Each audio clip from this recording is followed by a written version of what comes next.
அம்பானி நானாகிறேன். இந்த இன்ப மகாராஜ பெற்ற புது ரோஜா எலிசபெத் ராணியின் பேத்தியே. தாயே தாயே மகளன வந்தாய், தந்தை சிந்தை நலமுற வந்தாய்.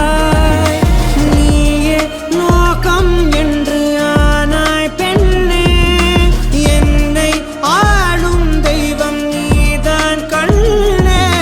பெற்றது நானா இல்லை உன் மகனே நானம்மா. தாயே தாயே மகளன வந்தாய், தந்தை சிந்தை நலமுற வந்தாய்.